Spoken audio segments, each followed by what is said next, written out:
지금 우리가 소외받았던 업종들 있잖아요. 전혀 네. 지금 생각지 않았던 네이버 카카오라든지 철강이라든지 뭐 아니면 대형 화장품이라든지 이런 쪽에서 갑자기 실적이 잘 나왔어.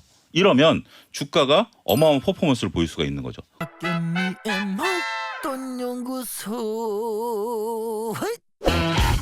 이번 주부터 2분기 실적 발표가 이어지고 있죠. 미국장에서 은행들 돈 잘 벌었다 이런 얘기 나옵니다. 한국에서는 삼성전자가 사상 최초로 서울에서 언팩 행사 다음 주에 예정을 하고 있죠. 자, 기업들이 달려갈 준비도 하고 있고 실적 관련해서 우리 긴장하고 있는 부분들도 많아요.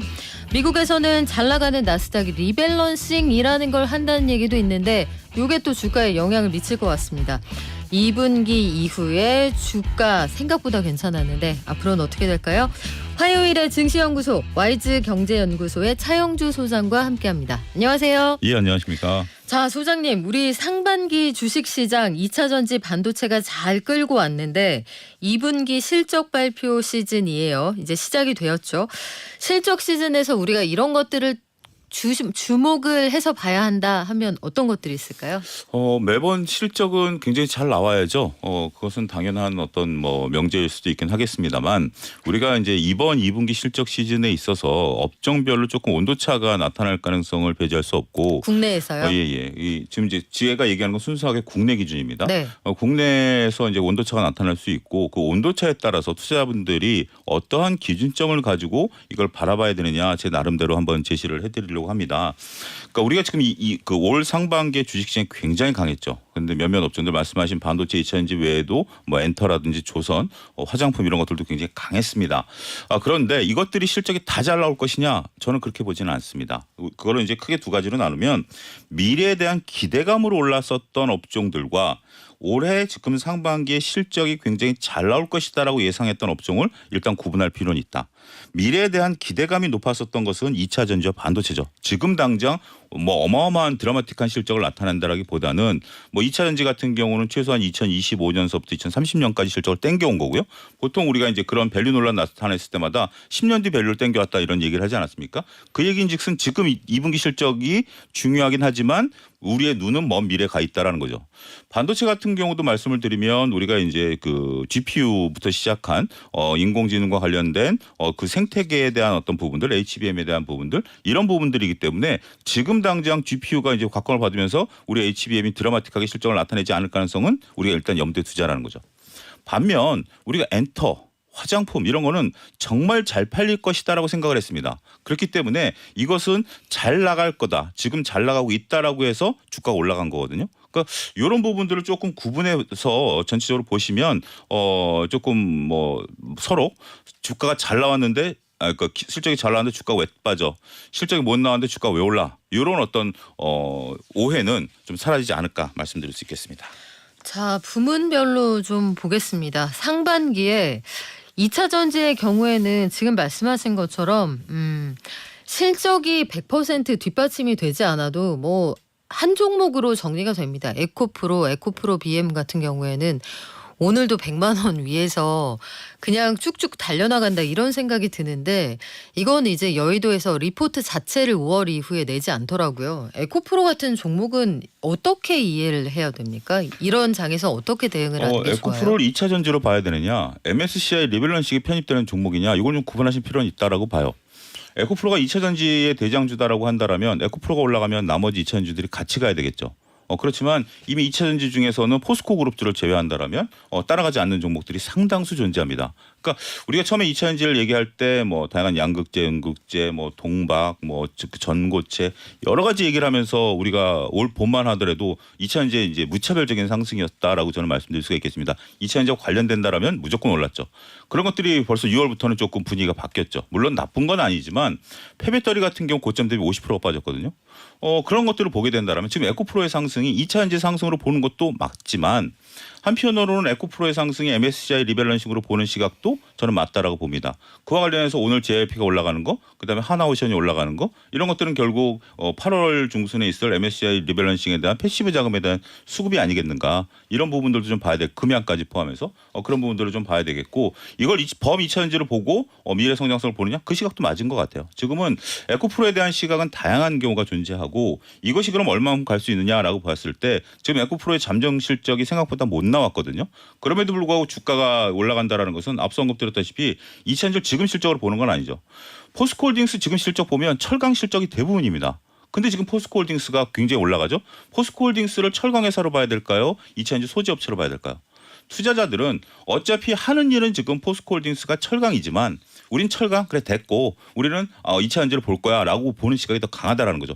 따라서 이런 업종들에 대해서는 2분기 실적이 생각보다 못 나온다 그래서 너무 겁을 먹을 필요는 없다. 이렇게 정리해 드릴 수가 있겠습니다. 그러면 지금 이미 에코프로 주가는 100만 원을 넘었는데 이제 에코프로 같은 종목은 가진 자와 가지지 못한 자의 표정이 극명하게 엇갈리겠습니다만 추가로 들어갈지 말지를 아직도 여전히 고민하신 분들 계실 거거든요.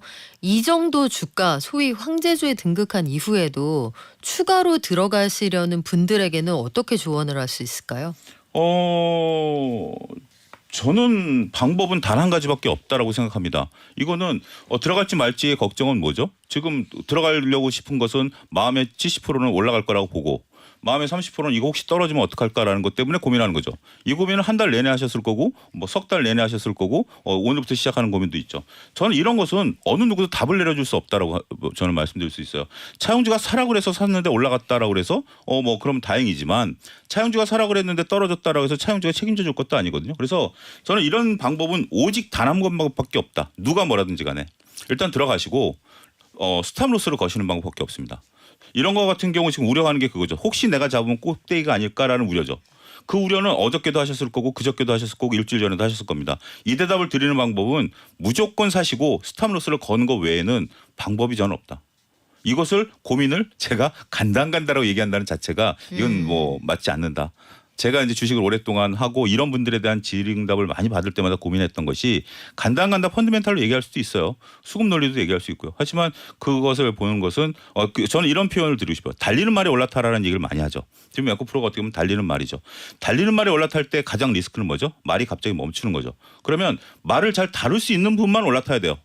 그러니까 사람들이 오해하는 게 달리는 말이 올라타면 무조건 잘 갈 거라고 생각하는데 말이 갑자기 멈췄을 때 내가 떨어지지 않을 정도의 기술이 없다라면 이거는 그냥 로또 사는 거랑 별반 다를 바 없습니다.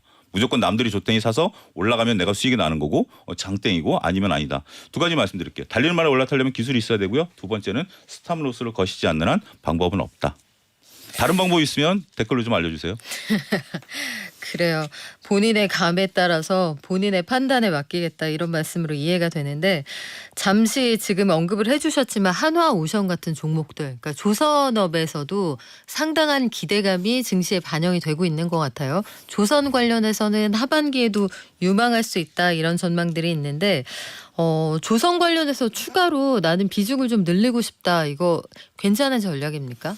저는 2분기 실적이 굉장히 좀 중요한 포인트가 될 거다라고 말씀을 좀 드리고 싶은데 하나오션 같은 경우가 지금 이제 조선 빅3 중에 유일하게 흑자를 못 냈었던 종목이에요. 기업이에요. 얼마 전 대우조선해양이었죠. 제가 이제 중요하다라는 것은 하나오션이 이번 2분기 때 과연 하나그룹 넘어간 이후에 흑자 전환이 되느냐가 관건인 것 같아요. 증권사 가이던스가 조금 갈립니다. 한 200억 정도 적자인 데도 있고 흑자 달성을 하는 경우가 있는데 1분기 때 500억 정도 적자였던 거 비하면 적자폭이 많이 줄어든 거죠. 그리고 이제 나머지 현대나 삼성 같은 경우는 이미 흑자를 달성했다라는 거죠. 제 중요한 포인트는 뭐냐면 조선업종에 움직이는 부분들을 봤을 때 우리가 작년에 조선 신조성과라든지 수주장고를 가지고 그렇게 얘기를 해도 주가가 못 올라갔잖아요. 최근에 주가가 올라간 건 이익에 대한 부분들이거든요. 근데 그 조선업종 같은 경우 특징이 고정비가 높기 때문에 이익이 한번 나기 시작하면 이익 퍼포먼스가 J커브를 그립니다. 그래서 대우조선해양을 제외한 나머지 삼성과 현대는 J커브를 그리느냐 여부가 관건이고요. J커브를 그린다는 말씀을 좀 풀어서 말씀해 주신다면. 그러니까 우리가 이제 이익이 만약에 제로에서 100억이 나고 200억, 300억이 난다라는 것은 직선으로 가는 거죠. 네. 근데 제로에서 100억이 나고 1000억이 나고 5천억이 나고 이런 식으로 가는 거죠. J커브 갑자기 급등하는 거죠. 왜 이런 효과가 나타나냐면 고정비를 커버하고 나면 그 다음부터는 이런 중후장대 산업은 이익이 무섭게 늘어나는 게 정상적인 거거든요. 그 대신 이제 다른 거는 우리가 소매업종 같은 경우는 아무리 많이 파놔도 박리담회라고 그러죠. 이익이 그렇게 드라마틱하게 늘어나지 않거든요. 네. 그래서 조선업종 같은 경우 이제 그런 것들이 나타나야 된다. 그래서 하나오션 같은 경우 이번에 만약에 적자라면 이거는 좀 더 어려워질 수도 있다. 그래서 결론은 저는 이렇게 말씀드립니다. 엔터도 마찬가지고요. 지금 조선주와 엔터주들은 기대감이 뭐죠? 올해 실적이 좋을 것이야. 그런데 네. 여기서 만약에 주가가 실적이 생각만큼 못 나왔다? 이러면 주가가 변동성이 생길 수가 있어요. 우리가 제가 좀 이런 표현이 불편하시는 분들도 있겠습니다. 1등을 할 걸로 예상했던 친구가 3, 4등을 했다라고 하면 야, 좀 잘했으면 1등 하는 거 아니야? 라고 조금 어떻게 보면 뭐 사랑의 매를 들 수가 있겠죠. 반면에 반에서 쫙 밑에 있던 애가 중간으로 올라왔어. 그러면 야, 너 진짜 열심히 했구나. 라는 거가 이번 분기 실적에 있어서 굉장히 중요할 것 같아요. 역설적으로 그러면 지금 우리가 소외받았던 업종들 있잖아요. 전혀 네. 지금 생각지 않았던 네이버 카카오라든지 철강이라든지 뭐 아니면 대형 화장품이라든지 이런 쪽에서 갑자기 실적이 잘 나왔어. 이러면 주가가 어마어마한 퍼포먼스를 보일 수가 있는 거죠. 그래서 구분하자라면 오히려 지금 2분기 때 실적이 잘 나올 걸로 봤었던 엔터, 조선, 자동차, 색조 화장품 같은 경우는 잘 나와줘야 주가가 유지가 됩니다. 잘 나온다고 주가가 더 올라간다라기보다는 올라갈 수도 있죠. 그러니까 네. 기준점을 그렇게 잡으시라는 거예요. 잘 나오는 게 당연한 거예요. 그걸 반영해서 주가가 이미 올라간 거고 그렇지 않은 우리가 플랫폼, 철강, 화학이 얘기하는 건 순수하게 이제 정제화학 뭐 이런 것들에 대해서는 쳐다도 안 봤던 주식들이잖아요. 지금 계속 저평가, 만년 저평가인데 여기서 만약에 실적이 턴을 하게 되면 오히려 주가가 바닥에서 강하게 치고 올라올 수도 있습니다. 그런 것들이 이번 2분기 실적의 중요한 포인트가 아니겠나 싶습니다. 잠깐 언급해 주셔서 그 얘기도 좀 하고 갈게요. 아니 네이버 카카오는 어떻게 되는 거예요? 어떻게 좀 살아날 기미가 있습니까? 저는 오히려 그들에게 묻고 싶어요. 도대체 뭘로 돈을 벌래? 아니 카카오는 최근 들어서 보니까 해외에서 전 세계에서 한국과 똑같은 방식으로 택시 호출하는 서비스를 하겠다.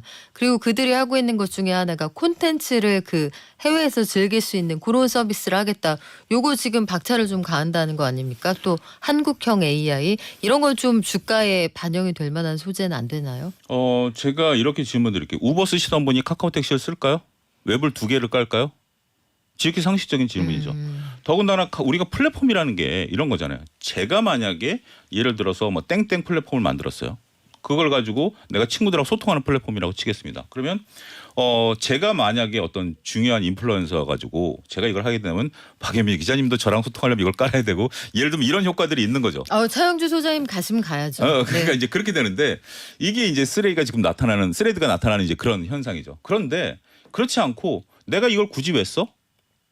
기존에 쓰던 것들이 있는데 기존에 쓰던 게 불편하지도 않은데 우버를 쓰면 전 세계 어디 가서도 우버 웹 하나로 미국에서 호출하던 홍콩에서 호출하던 일본에서 호출하던 우버가 오는데 야 이걸 까면 얘네는 아직 서비스가 안 된대. 뭐 석 달 뒤에 된대. 그게 될까요? 그러니까 제가 의문점은 그거예요. 기존에 없었던 시장을 개척한다? 그건 좋죠. 그렇지만 이미 막대한 참여자들이 있는 시장에 들어가서 그걸 한다? 그럼 막대한 참여자들이 가만히 있을까요? 저는 그렇게 봅니다. 그래서 지금 네이버 카카오에 대해서 제가 재작년부터 지속적으로 말씀드리고 있는 것들이 뭐 분할 상장 뭐 이런 건 논의를 친다 하더라도 뭘로 돈 벌래? 그러니까 많은 분들이 또 이렇게 카톡을 쓰고 있고 카카오페이를 쓰고 있고 카카오 이모코톤을 쓰고 있다. 그래서 올라가지 않느냐? 그런데 주가가 이겁니다. 그럼 뭔가 플러스 알파가 있어야 되지 않을까요? 그래요. 네이버 카카오 관련해서 속상한 분들 많으시죠. 그렇죠. 안타깝지만 그래요, 저는 거의 현실은 알으셔야 된다라고 봐요. 네. 한때 우리 또 국민주였잖아요. 한참 주가 올라갈 때 좀 더 시간이 필요할 것 같은데 나스닥 100 지수 특별 리밸런싱 이것도 24일 날 예정이 돼 있는데 이거 관련해서 뉴스를 좀 보셔도 이해가 잘 안 된다 하는 분들 계셨을 거예요. 뉴욕에서는 증시에서 리밸런싱을 주기적으로도 하고 특별 리밸런싱이라는 것도 하잖아요. 쉽게 말하면은 파이 안에서 뭘 얼마나 섞을지 재료들을 비중을 조정한다는 건데 상반기에 빅테크들 주가가 너무 올랐으니까 얘네들은 좀 빼고 다른 친구들을 좀 더 넣겠다 이런 뜻이죠. 그렇습니다. 이제 우리나라로 예를 들어드리면 우리나라 같은 경우 오늘 지금 이제 코스피 대비 코스닥이 많이 오르죠. 그러면 뭐가 오르냐라고 보면 많은 종목들이 좀 빠지고 있는데 에코프로와 에코프로빈이 올라가면 코스닥은 올라가는 거죠. 코스피 지수 같은 경우는 뭐가 올라가야 되죠? 삼성전자, 하이닉스, LG엔솔이 올라가면 지수는 올라가죠. 나머지는 다 빠지더라도 지수라는 게 이제 대표적인 대표성이 있는 겁니다. 주로 이제 시가총액이라든지 아니면 다양한 것으로 지수 만들어지는데 자 이제 우리가 24일 날 나스닥 100 지수의 특별 리밸런싱이 있는데 이게 뭐냐면 나스닥 100 지수는 나스닥에 있는 100가지 종목을 모아서 지수화한 겁니다. 그런데 여기서 지금 마이크로소프트, 애플, 알파벳, 엔비디아, 아마존, 테슬라 6개의 비중이 50.6%가 돼버렸어요. 50%를 초과해 버렸습니다. 주가가 너무 올라서. 그렇습니다. 네. 그래서 이 6개 종목이 올라가면 나스닥 지수가 올라가고 6개 종목이 안 오르면 나머지 94개가 올라가도 열심히 끌어올려도 오히려 빠지는 거죠. 이런 왜곡이 심하다. 왜곡이 심해진 겁니다. 그래서 이것을 좀 방지하기 위해서 특별 리밸런싱을 하는데 뭐 그렇다고 해서 기분에 따라 하는 건 아닙니다. 여기도 규정이 있습니다. 나스닥에서 4.5% 이상 비중을 차지하는 종목이 전체 48%를 초과하면 리밸런싱 한다라는 건데 뭐 이런 것들에 대한 구체적인 건 없다 하더라도 규정에 따라서 이것을 리밸런싱을 진행을 하는 거고요. 그래서 현재 지금 50%가 초과한 것을 이거를 좀 상당 부분 낮추겠다라는 거죠. 그러면 어떻게 되는 거죠? 요거에 대한 주식에 대한 비중을 좀 낮추고 다른 것에 대한 비중을 좀 높이면서 전반적으로 지수에 좀 어떻게 보면 뭐 활력 건강 이런 것들을 좀 노릴 수 있는 이렇게 되는 거죠. 또 이런 이유를 또 하는 이유 중에 하나는 이렇게 특정 종목의 쏠림 현상들이 되면 파생과 관련된 왜곡 현상들이 있을 수 있어요. 만약에 내가 파생과 같이 연계해서 한다라면 우리가 이제 외국인들이 그런 얘기 많이 하지 않습니까? 삼성전자 사놓고 선물 사면 어차피 이거는 플레이하기 좋다라는 개념이죠. 네. 우리가 이제 조금 주시장이 불안할 때 그래도 외국인들이 삼성전자를 사는 이유는 파생과 관련해서 언제든지 자금을 유용할 수 있는 부분들이 존재하는 거거든요. 그런데 최근에 우리가 LG엔솔이 나타나기 때문에 외국인들이 파생에 대한 왜곡 현상이 좀 사라진 것은 긍정적인 거예요. 과거에는 우리 영화 대사처럼 한 놈만 붙잡고 있으면 삼성전자 붙잡고 있으면 파생을 자주지했는데 네. 이제는 삼성전자와 LG엔솔을 갖고 있어야만 파생을 할 수 있는 그런 현상이 생긴 거죠. 그래서 네. 어쨌든 이렇게 리밸런싱을 한다라는 것은 뭐 앞으로 뭐 이 종목에 대해서는 비중이 낮아지기 때문에 패시브 자금에 있어서는 조금 종목을 좀 매도해야 되는 그런 현상이 생길 수도 있다라는 점을 염두에 두셔야 됩니다. 네, 그러면 ETF에서는 24일 전에 이 6개 종목에 대해서 적어도 한 300억 불 이상 뉴욕 증시에서 매물이 나올 텐데 네. 그냥 팔아야 되는 거잖아요. 네. 무조건 팔아야 되는 건데 그럼 주가가 떨어진다는 얘기 아니에요?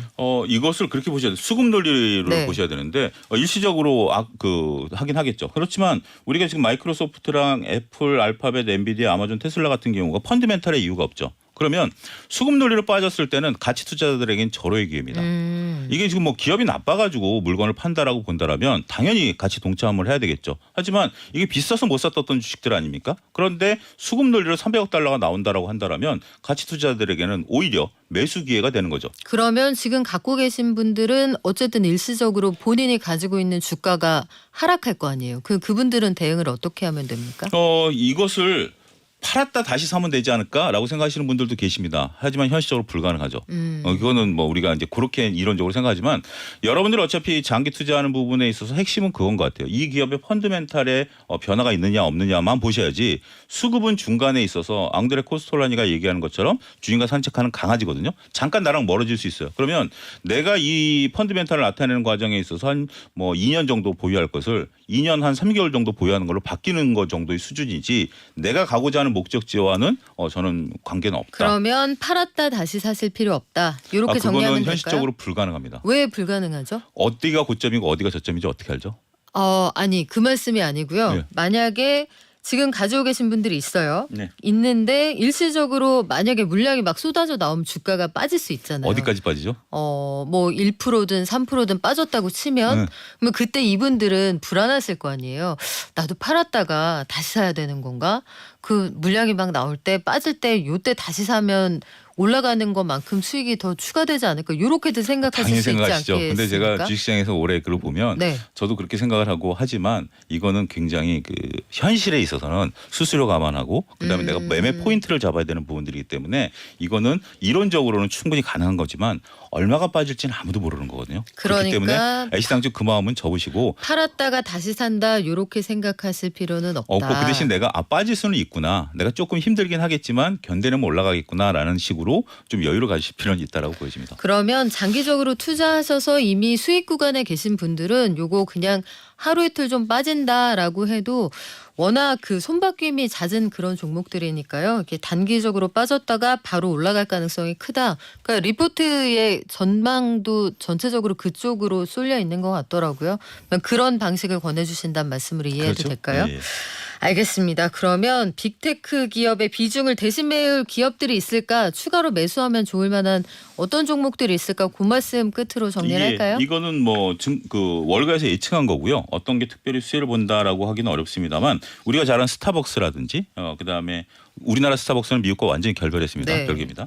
그다음에 이제 우리가 잘 아는 길리어드 의약품 업체 이런 것들이 상대적으로는 수혜를 볼 수 있다. 그러니까 좀 전통적인 부분들의 기업들이 수혜를 볼 수 있다라는 부분들이 언급이 되고 있다라는 점 보셔야 되기 때문에 네. 오히려 이런 것들을 트레이딩 관점에서 접근은 오히려 날 수도 있다라고 말씀드릴 수 있겠습니다. 네, 종목을 재구성하는 거 아니고 비중만 늘리거나 줄이는 거니까 고기 안에서 포트폴리오 재구성하신다면 그런 쪽으로 비중을 확대하는 거 정도 고려하시면 될 것 같다. 이렇게 이해가 되네요. 오늘 말씀 여기까지 듣겠습니다. 지금까지 와이즈경제연구소 차영주 소장이었습니다. 고맙습니다. 감사합니다.